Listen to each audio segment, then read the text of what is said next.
Hello everyone, FPL Raptor here, and welcome back to another video on my YouTube channel. In today's video we have my Double Gameweek 37 transfer plans, only 2 episodes of this series left, only 2 free transfers left, but I've got more issues to sort out than 2. So in today's video we'll discuss what I'll do with those free transfers, any hits I might take, and how I plan on setting up my bench boost in Gameweek 37. If you do enjoy today's video, please do smash that like button, and if you're new around here, make sure to subscribe as well. But without further ado, let's jump into it.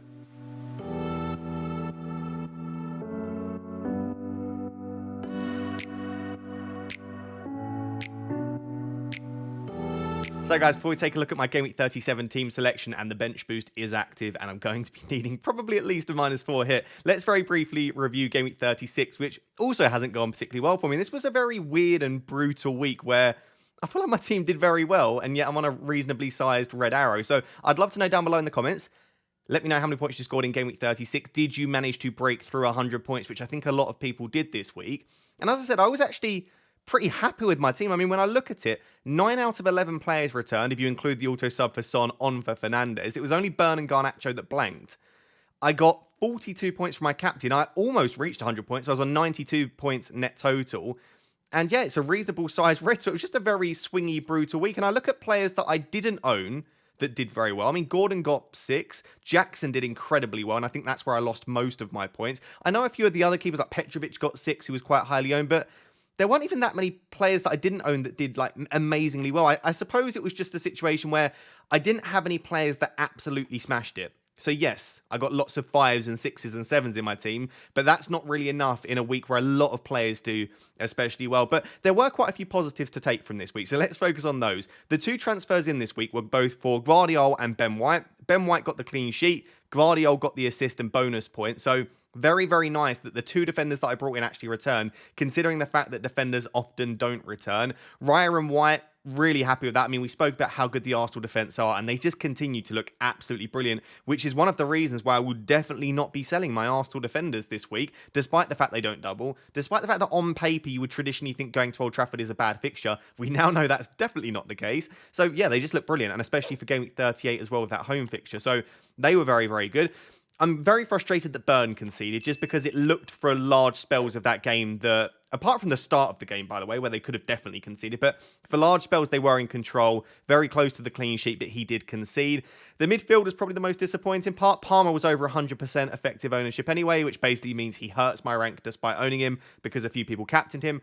Foden got a 5-pointer, maybe slightly disappointing that he didn't get more. Garnacho, let's actually discuss Manchester United, because you'll look at this and say, this is a skill issue, right? You've got Garnacho and Fernandes. You deserve a red arrow. And you know what? Fair play, because Man United stink.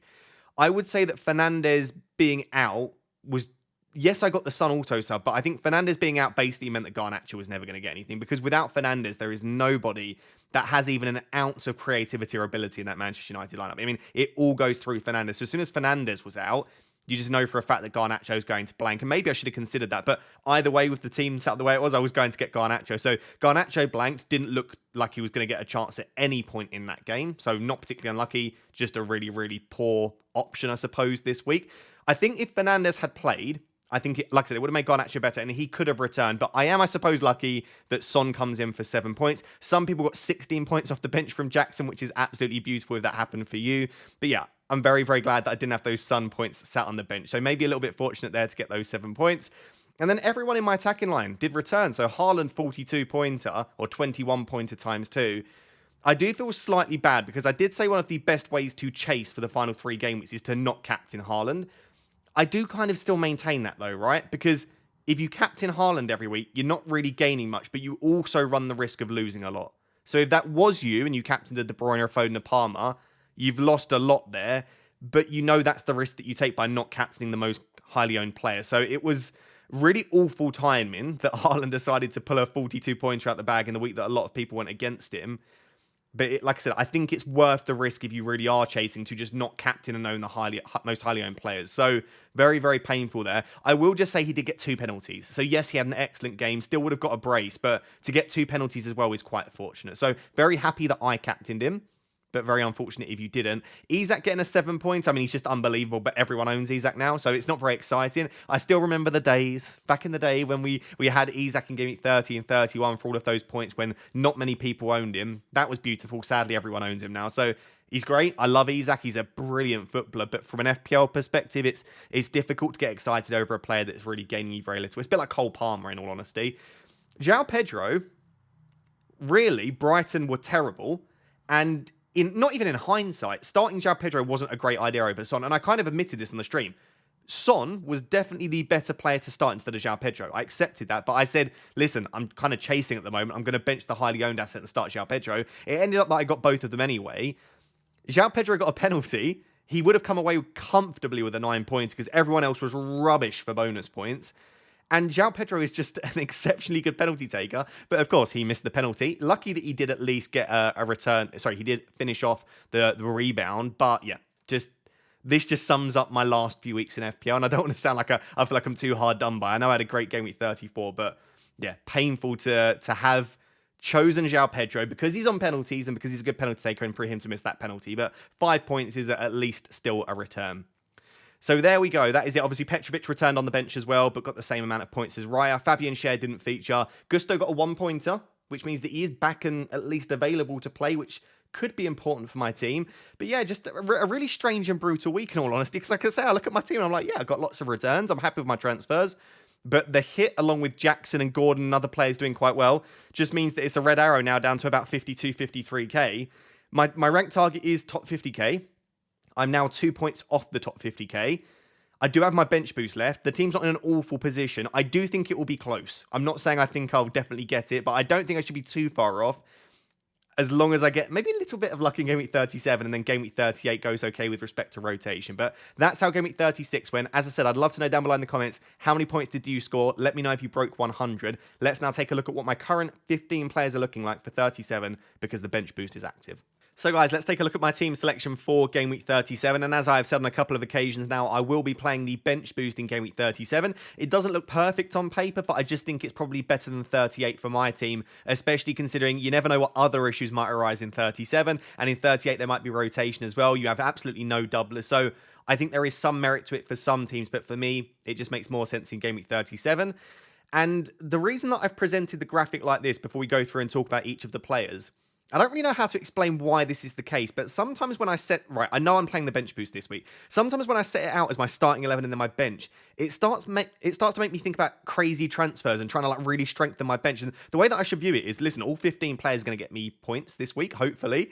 How do I want to set up my 15? So I think it's better for me to just view it like this and just look at all 15 rather than trying to work out who would actually be on my bench. So this is obviously an early look. This is Monday evening that I'm recording this, ready for a Tuesday morning upload. I hope you have a fantastic Tuesday if you're watching this on Tuesday, and a happy Wednesday if you're watching this on Wednesday. But I will have, obviously, a team selection video out probably on Friday morning once we get more updates, especially around some of the injured players, any rotation, any other issues, and therefore I might change my mind throughout the week. But I am looking at this and thinking it's probably going to be for a third consecutive week, a -4 hit sad. I can't see... Unless maybe the Bruno Fernandes injury isn't an issue and maybe Gusto looks like he's going to definitely be fit and I don't have any other issues, maybe I can get away with just the 1 free transfer. But I wouldn't hesitate to take it here. I don't want to, and I ideally wouldn't, because taking loads of hits to get to a bench boost kind of negates the effect of a bench boost, right? But I'm not massively against hits, especially going into a pretty big double game week. So let's sort of discuss each of the players. I've got 5.2 million in the bank, so I'm very flexible with funding. I'm just not very flexible in that I only have 1 free transfer.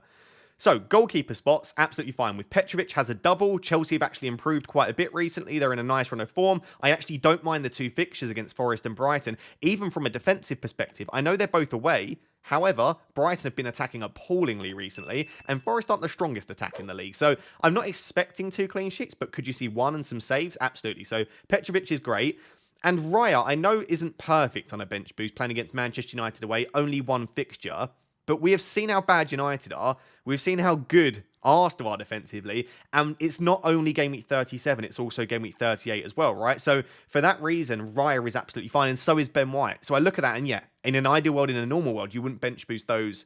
But in totality, looking at everything together right now, I actually don't mind it too much, and I could definitely see Arsenal keeping a clean sheet. I think it would be classic Manchester United And this isn't optimism, this isn't bias. It's genuine. If you know Man United, it's classic Manchester United to go to Old Trafford now against Arsenal and not even get a result necessarily, but putting a better performance than we've seen recently. So I wouldn't be surprised if United score, but on paper, you'd look at this and say it's an okay chance for a clean sheet. So Raya, Petrovic, Wyatt, absolutely fine. Guardiola, really, really happy with. I don't know that he starts both here. I think he will, based on his performances, in all honesty. But Ake can play his role. Ake's now back fit. Rico Lewis can play that role. But I just think, given how good he's been recently, given that Pep cannot afford a single error with Arsenal bearing down on them, I do think there's actually a good chance Guardiola starts both of these. I think the risk could actually be in game week 38 if Arsenal were to somehow lose points against Manchester United, which doesn't look very likely. Maybe game week 38 we could see a bit of rotation, but I'm feeling more confident than I was now that Guardiola maybe gets 2 starts. But regardless, he's not an issue for me this week. And then Dan Burn also isn't an issue for me this week. Don't expect a clean sheet in the United game, maybe. Although given the way they're attacking potentially. The Brighton game, Brighton have been attacking appallingly. So there's a good chance there. So actually, Brighton away and United away on paper doesn't look perfect. But given their attacking data recently, it's not awful. So Dan Burn, absolutely fine. The other 2 defenders, Cher and Gusto, I'm not so sure about, right? Cher is obviously out for the season, supposedly, based on Eddie Howe's press conference. How much I trust that, I'm not sure. But it does look like Fabian Scher's probably going to have to be a transfer out. So let's book in, essentially, our 1 free transfer is probably being Fabian Scher out. I'll discuss in the next section the defenders that I'm most likely to bring in. Gusto's a tricky one, because if you were to ask me now what the chances are of Gusto starting both, I mean, very minimal. I cannot see a world in which he starts both. I just can't. He got, I think, like 7 minutes in game week 36. So you're basically telling me that you've got a maximum of 1 fixture, really, for Gusto. But could he start one and get minutes off the bench in the other? So could he essentially maybe get like 100, 110 minutes? He could. As I said with Petrovic, neither of these games scream really difficult from a defensive perspective. They have improved recently, and Gusto is also pretty attacking. So is it worth, let's say that the 1 transfer has to go on Fabian Scher, is it worth a -4 to take out Gusto? I'm not sure. The thing that makes me start to think you could is then I don't have Jackson right now, and he's performing very, very well, and João Pedro's a bit stinky. So could I bring in Jackson to replace João Pedro? I could, but I'd have to take out Gusto to do that because I'm already on triple Chelsea. So, but that would then be another hit, right? So I think the only reason that I would take out Gusto is if we get a negative update around his fitness, let's say he's re-aggravated his injury, or I suppose, if I want to bring in Jackson, I would have to remove Gusto. So at the moment, Cher is definitely booked in as a transfer out for me. Gusto, I'm going back and forth on. I would love to know down below what you would do in my position with the issues that I've got also, obviously, with Fernandes, etc. Garnacho's not great. We'll discuss that in a second. Would you take out Gusto as part of an extra hit this week? I think I need to be careful here. This isn't a free hit. And I know that sounds like an obvious point, but you're not going to have the perfect week in game week 37, or at least for me, when I did wildcard in game week 30, I've got issues to sort out. I need to accept that my team isn't going to look perfect, and I can't just take a hit for every single player in my team that doesn't look good, because I could end up like a -16, and it doesn't feel worth it for me, because you never know. Like, Gusto could only start 1, but get an assist and a clean sheet in the one he starts. And I'm like, why did I take him out for a -4? So I'll leave it there with the defense. Cher definitely out, Gusto maybe out. The midfield, I was actually really, really happy with it. But if Bruno Fernandes is out, and I was waiting to record this for an update, I don't yet have an update. At the time of you watching this, we might have an update. So I'll discuss both possibilities here. If Bruno Fernandes is fit, I actually really like it, because Son, Palmer, Foden are great. I don't need to discuss them very much. Sonny's actually a captaincy option. I know he's not been very good recently, but Burnley at home is the best fixture of the double, you would say. And Man City at home is kind of a fixture that suits Son, but I'm fine having Son. Palmer is great as well. Not great that it's 2 away fixtures, given that he's much better at Stamford Bridge, but that's fine. And Foden, absolutely brilliant too. So I think those 3, nobody would argue with. But considering that my other 2 midfielders are both Manchester United players, no, this is not perfect at all. But like I said, it's almost like a double whammy if Fernandes is out, because not only do I then have to remove Fernandes, but Garnacho is so much weaker if Manchester United don't have Fernandes in the team. I suppose worst case scenario, which probably is the position we'll be in, is Fernandes is a doubt. Because if he's a doubt, what do you do? Because if he plays both in the double, I'm not for a second saying Man United are great, but we've seen with Fernandes, it doesn't matter when Manchester United aren't great. If you look at his returns from like game week 24 to 5 onwards, they're exceptional. And across the last like 6 or 7 game weeks, I think across like the last 8 game weeks, he's blanked in like 2 games or something like that. He's getting goals and assists. Manchester United don't have to be good for Fernandes to be a good FPL option. So I would love to have him as fit and available. I don't want to transfer him out, but If he's a doubt, well, it just feels awful going into a bench boost with one of your most expensive midfielders being a doubt. I think I would be forced to take him out. So I guess we'll have to wait on an update. It may be that he's absolutely fine, in which case I'll keep him. If he is out, he'll of course, or at least a major doubt, he'll probably have to be transferred out. And again, in the next section, I'll discuss the players that I'm looking to bring in for Fernandes. And then the question then comes in is, do I then also take out Garnacho? Maybe. Maybe it's worth the extra hit to just remove all of my Man United players, because what are you expecting from Garnacho against Arsenal and Newcastle if Fernandes isn't going to play or again is a major doubt? So it's unfortunately, like I said, a double whammy in my team. It's not just a matter of having an injured player. It's also affecting one of my other attackers too. So no, not a great position to be in. I'm missing some other key midfielders such as Anthony Gordon. I don't have a De Bruyne in there. Richarlison could be good. There are loads of other midfielders I could have. So now my midfield is probably looking at like one of my weakest spots in the team. Moving on to the forwards, I'm actually happy with two of them, right? So Haaland, absolutely fine. Probably going to be my captain this week based on what we saw in 36, but I might decide to go against him if I'm feeling very, very brave. And then Isak is absolutely fine. Again, I'm not gaining much with Isak because everyone owns him, but I'm certainly not removing him at the moment. The only weak spot in my front three is João Pedro. I don't mind him, though, because his minutes do seem pretty secure at the moment. My only concern would be now that he's missed a penalty, or had a penalty saved, is he still on penalties? Because Pascal Gross is a very, very good penalty taker. If Gross is now on penalties, then João Pedro's just not the one for me, because Brighton aren't creating any opportunities. In fact, Brighton are making Man United look like a good attack. Have they now, I think, apart from the tap-in from the penalty that João Pedro scored, I don't think they'd scored a goal from open play in like 5 games. Their goal of the month was an own goal, wasn't it? In April, I think, for Brighton. So they're not attacking well. Newcastle and Chelsea are both starting to defend better as well. So I don't look at João Pedro as a particularly good option for 37. But given some of the other issues that I have, given that we think he's maybe still on penalties and that his minutes seem pretty secure, and his underlying data across the season is pretty good, it also doesn't feel like I need to force João Pedro out. It's a bit of a tricky one for me because Jackson is sat there as a really good alternative and he's performing incredibly well at the moment. But it would require a transfer out for Gusto and a transfer out for João Pedro, as well as Fabian Schär. Then if you're telling me I also need to sort out Bruno Fernandes as well, you're looking at a -12 then. So I do need to prioritize. I need to not go completely hit crazy because, listen, I'm not overly happy with 52k, but if I can finish the season in the top 50k, I'd be delighted. And I don't think taking a -12 in game week 37 is probably the way to do it. So I need to probably relax, take a few days off from FPL, think logically and strategically about this, about which players need to go and which players I desperately want in. But João Pedro to Jackson does feel like a priority a luxury transfer, not a priority transfer, probably at the moment. So there we go. That's the way that the team looks. There's 10-minute rant around my team. Just to recap before we take a look at the players that I may be looking to bring in, Fabian Schär is probably going to need to go. Gusto might need to, although assuming that he doesn't have any issues this week with his injury, we're expecting him to play one. He might just stay for me. Bruno Fernandes will be completely injury dependent. If he is cleared as fit and is in training, I'm not removing him.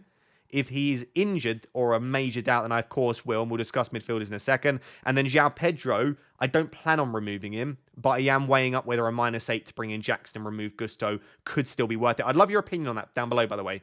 Let's say that Fernandes is fine, and let's say I have to remove Fabian Schär. Is it worth a -8 to do Gusto and João Pedro to a different defender?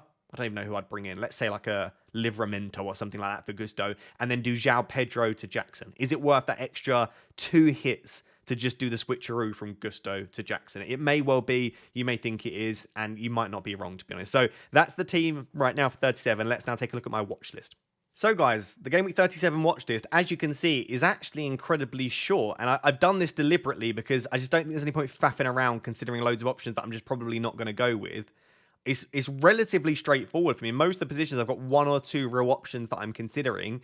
It's just which of these I need to make and which ones I want to prioritize, like I said, because I could conceivably make all of these transfers for like a -20, but I don't necessarily think that's the best idea with only 2 game weeks left of the season.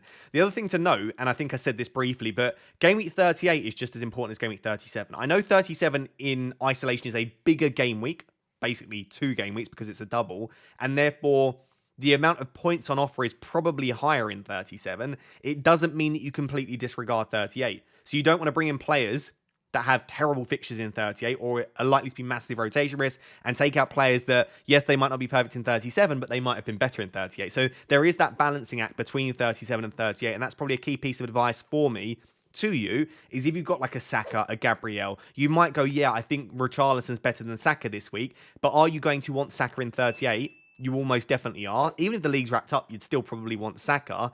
And so you're telling me it's then 2 transfers, maybe 2 hits. So let's say it could be 8 points to remove Saka to bring Saka back. So do consider Game Week 38 as well as Game Week 37 would be a little bit of advice from me to you. So starting with the defenders, there aren't many good options. In fact, I don't really love any of these. But as I said, because Fabian Schär is almost definitely out for the season and Gusto might be a bit of an issue for me, I'm looking at probably needing to make at least 1 defender transfer. So the only single game week option on my list here for defenders, midfielders or forwards is actually Branthwaite. I still don't mind this as an option. I mean, he's got Arsenal in 38, but I've got 3 other defenders that I'd be happy starting. So that doesn't cause a massive issue for me because I don't need to start him in 38. So really, I'm bringing him in for the bench boost for Sheffield United at home. Do I think Everton have a good chance of keeping a clean sheet in that game? I absolutely do. So yeah, he doesn't have 2 fixtures, but arguably Branthwaite's got a greater chance for a clean sheet than Porro, potentially, because one of the games is City, and we also know that Spurs aren't a particularly good defence. So I really don't mind the option of Branthwaite. I am still very, very tempted. But if I'm also thinking about chasing the upside, always someone with 2 fixtures has at least a slightly better chance for that really big haul. We saw, for example, let's say Jordan Pickford or even Branthwaite himself in game week 34, right? Branthwaite had Forest and Liverpool at home. We said the Liverpool game's never going to be a clean sheet. You're not going to get anything there, but you've got the Forest game that he could do well. Well, he only kept a clean sheet, I think it was like 6 points in game week in the first game against Forest. But then he scored and kept a clean sheet against Liverpool. So you just never know in a double game week. It could be that Porro gets a goal and an assist against Man City. So I do always feel like there's more upside with those doublers. And that's why I'm a little bit hesitant still to go for someone like a Branthwaite. So the 2 defenders that I would say I'm slightly more likely to bring in at the moment is Livramento and Porro. I'd kind of like an update on Trippier, a little bit more definitive, because it sounds at the moment like he might be back for 37 or maybe even the second game of 37. If he's not, Livramento's going to start both, you'd expect. And I even think there's a chance, even if Trippier's back for 37, well, surely Livramento's probably the one that goes in at left back. I don't think all of a sudden Eddie Howe prefers Lewis Hall to Livramento. Maybe I'm wrong. Let me know down below if you disagree. So let's maybe wait for an update there on Kieran Trippier. But if he is out for 37, Livramento's probably the most likely to come in for me because he's just so good. He's so attacking. He's decent for bonus points as well. And like I said, there has been a bit of an improvement for Newcastle. The 2 teams that they're playing are not in a particularly good run of form. So when I'm struggling for other options, Livramento is a cheeky differential. Not many other people will go there. And I am one of few people that still has that 3rd Newcastle spot open because I don't have Anthony Gordon yet. So Livramento could be really nice. But on that note, as we'll discuss when we look at the midfielders in a second, Livramento would then block me from getting Gordon because I already have Schär and Isak. So that is something I have to weigh up myself. So Livramento is the first option that doubles in 37. I then have Pedro Porro, and people will look at this and just go, how on earth are you still considering a Spurs defender? And my response to that would be, I'm not entirely sure, but hear me out. No one keeps clean sheets. I say no one. There's actually been a few more clean sheets recently, but not many teams are particularly strong and predictable for clean sheets this season. And especially in the double, we've got teams like Brighton, Man United, Newcastle all playing against each other. And I'm not entirely sure that I back many of the teams for clean sheets in game week 37. So if I'm a bit unsure about clean sheets, we'll then bring in defenders that have attacking threat. And Pedro Porro's actually had some really good attacking threat. In the last 2 games, games in game week 35 in the double, he had over 0.3 XGI. He was actually very unfortunate in that double game week not to have an attacking return. He's on pretty much all set pieces. Even when Maddison is on the pitch, which by the way isn't all the time now, Porro still does take corners and free kicks. So it just feels like a player that also has that high upside. And not only does he have that attacking threat, one of the games is Burnley at home, in which you would say, despite Spurs not being a good defence, there is the chance for a clean sheet. And you never know in a big game like against Man City. We've seen in the past, City have sometimes struggled a little bit against Spurs. So, yeah, I'm not saying that I expect too much from him, but I also feel like the upside is there with Pedro Porro. And the other thing to note is they have Sheffield United in game week 38. So in the next 2 game weeks, you've got Burnley at home and Sheffield United away. Yes, there is the City fixture in there, but just see that as a bonus that you might get something in that game. So if you were to force me now to only bring in one of these, just due to the doubts around his minutes slightly and also preferring the fixture slightly, I'd probably go for Porro. Just like I said, Livramento, if Trippier is back, you just never know. And I think the fixtures are stronger for Porro with Burnley and Sheffield United. I think there's a chance that I do decide to remove Gusto, though, Whether that's to also bring in Jackson or not, I'm unsure at the moment. And if that's the case, then it would probably be both Porro and Livramento. But a special shout out to Branthwaite, as he's been exceptional recently, and there is still a chance that I bring him in. So that's the defenders. That's probably where most of my thought process has gone this week. With the midfielders, it's basically only if Bruno's out, or a very, very big doubt. I don't think I'll remove Garnacho regardless, just because you just never know. Yes, there's very little supply. Yes, one game is against Arsenal, but it doesn't feel like it's worth the hit for me because you just never know in a double. If he gets one or maybe even two returns, then it's just not going to have been worth the hit. So I think it's just going to be one of them potentially coming in this week. And the two options that I've got is Richarlison and Gordon.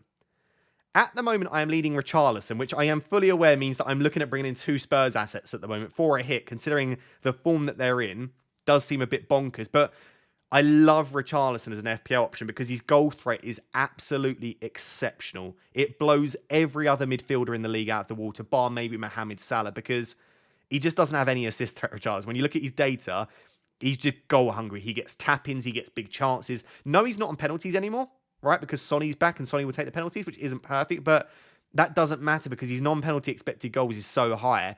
I actually think Richarlison has been and probably is at the moment Spurs' best attacker this season. Now, the issue that a lot of people have with Richarlison is two things. One of the games is against City, in which we're not expecting too much. But the other thing is his minutes have been far from secure recently. Not only because of the injury, but also just due to the likes of Brennan Johnson and Werner at points, obviously, who's now unavailable, playing very, very well. The reason that I think Richarlison's minutes will be better at the moment is I think you've got some people out with injuries, the likes of Maddison not playing particularly well. And when Richarlison came off the bench against Liverpool, it changed the game for Spurs. And I just don't see that Ange can watch that game the way that he did and just go, nah, I'm going to start Richarlison on the bench again. It just doesn't make sense to me. I think Richarlison has to play. And I think, yeah, there's a chance he doesn't play the City game. But if he plays the Burnley game, which I think based on his performance off the bench, like Richarlison has to start that Burnley game. Well, if he starts the Burnley game, if he is benched against Man City, well, then he probably starts against Sheffield United. And if he's to tell me Richarlison gets Burnley and Sheffield United and benched for City, I still think he's a great option. And so for me, when I look at the other options that I have available to me, two great fixtures with one okay one, exceptional goal threat, looking like he's in a good run of form and hungry for more goals. I struggle to see many midfielders that are better than Richarlison at the moment. So he's probably the most likely midfielder to come in for me if Bruno is out, which is why he's on the thumbnail and why I'm heavily considering it. There is even justification to maybe say, let's say that Bruno's fully fit and available, I do something like Garnacho to Richarlison. That's even a question of whether that could be worth it, because I really do think Richarlison is that great.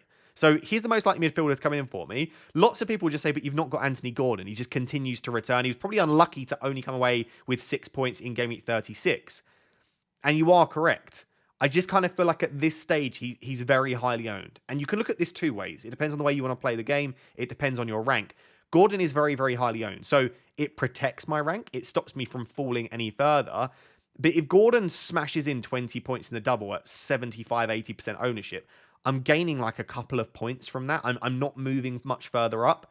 Whereas if on the off chance Gordon doesn't do that well, gets between 5 and 10 points and Richarlison gets 15 plus, well then that is the kind of thing that can shoot me up the ranks. So again, it's a bit of an ownership play. Not that I think Richarlison is that much better than Gordon, but more so just because I think obviously Gordon's slightly higher owned.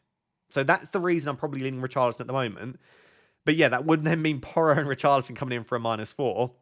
It would leave the third Newcastle spot open for me, because I'd only have at that stage Burn and Isak. So that is something to consider. But yeah, that's probably the plan with the defender and the midfielders.